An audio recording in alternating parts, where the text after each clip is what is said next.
नमस्कार विद्यार्थियों, मैं सिंबूराम, सहायक आचार्य हिंदी, राजकीय महाविद्यालय अटरू 12। प्रिय विद्यार्थियों, इस वीडियो में हम उद्धव शतक के अंतर्गत भक्ति भावना का स्वरूप इसका अध्ययन करेंगे। उद्धव शतक, जिसकी रचना जगन्नाथ दास रत्नाकर ने की, यह एक प्रबंधात्मक मुक्त काव्य है। इसमें भक्ति भावना की सशक्त व्यंजना हुई है। रत्नाकर जी ने उद्धव शतक में माधुर्य भक्ति का प्रतिपादन किया है।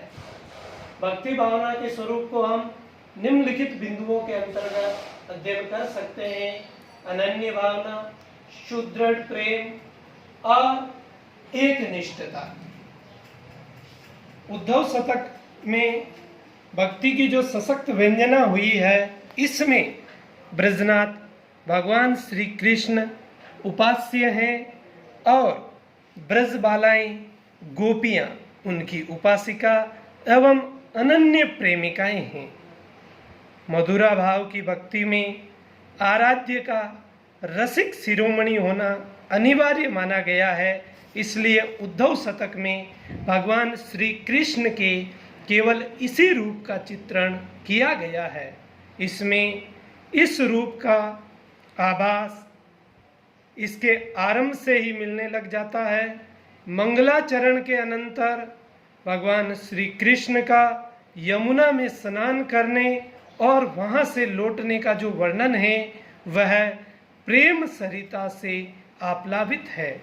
इसके पश्चात वह जिस प्रकार तथा जिन शब्दों में अपनी विरह व्यथा प्रकट करते हैं, इनसे भगवान श्री कृष्ण की रसिकता पूर्णतया व्यक्त हो जाती है। उद्धव शतक की गोपियां अपने प्रियतम भगवान श्री कृष्ण के प्रति पूर्ण रूपेण समर्पित हैं। उनकी प्रेम भावना अनन्य है। वे अपने आराध्य भगवान श्री कृष्ण के प्रति प्रेम की एकनिष्ठता रखती है। इस भक्ति भावना का हम निम्नलिखित बिंदुओं में अध्ययन करेंगे, जिनमें प्रमुख और पहला है अनन्य भावना। इसमें संदेह नहीं कि गोपियों का कृष्ण के प्रति अनन्य भाव है। अनन्य भावना वह होती है जिसमें अन्य की भावना नहीं होती, केवल एक आराध्य के प्रति भावना होती है। वह अपने कृष्ण के अलावा और किसी अन्य की उपासना नहीं करना चाहती है। इसलिए उद्धव का निर्गुण ब्रह्म का उपदेश उन्हें किसी भी दृष्टि से अच्छा नहीं लगता है और वह इसे बंद करने के लिए कहती है।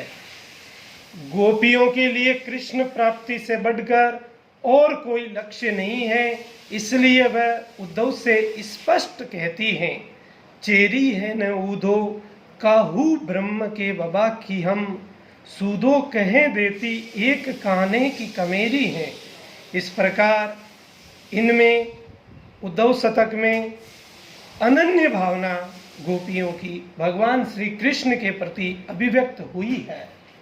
भक्ति भावना के स्वरूप में दूसरा बिंदु है सुदृढ़ प्रेम। इसमें माधुर्य भक्ति का दूसरा तत्व है सुदृढ़ प्रेम। यह तत्व और अनन्य भाव का तत्व, यह दोनों तत्वतः कोई भिन्न नहीं है, क्योंकि बिना सुदृढ़ प्रेम के अनन्य भाव नहीं हो सकता और बिना अनन्य भाव के सुदृढ़ता प्रेम में नहीं आ सकती। फिर भी काव्य में इनका पृथक पृथक वर्णन किया गया है। यही शैली उद्धव शतक में भी दिखाई देती है। गोपियों का प्रेम इतना दृढ़ है कि न तो वह किसी बाधा के सामने डगमगाती है और न ही किसी प्रलोभन के सामने झुकती है। उद्धव मुक्ति के सुख के अनेक प्रलोभन गोपियों के सामने रखता है, किंतु गोपियां उन सभी को बिना किसी हिचक के ठुकरा देती है। इस गंभीर प्रेम सागर के समक्ष उन्हें संसार की अन्य बाधाएं तुच्छ दिखाई देती है। गोपियों ने अपने प्रेम की सुदृढ़ता पर इतना दृढ़ विश्वास है कि वह उद्धव को चुनौती देने से भी नहीं हिचकती है। माधुर्य भक्ति में प्रेम की सुदृढ़ता के लिए भक्त को संयोग और वियोग की स्थितियों से भी गुजरना होता है। उद्धव शतक में संयोग का वर्णन नहीं मिलता। वियोग के प्रभाव में भी वृद्धि करने के लिए केवल कुछ पंक्तियों में यह स्मृति के रूप में दिया गया है। हाँ, इसमें वियोग का ही वर्णन है। और अंतिम बिंदु है एक निष्ठता। प्रेमा भक्ति या मधुर भाव की भक्ति में अनन्य भावना और सुदृढ़ प्रेम के साथ आराध्य के प्रति एक निष्ठता होनी भी आवश्यक है। उद्धव शतक में भी जगन्नाथ दास रत्नाकर ने इस तरह का चित्रण किया है।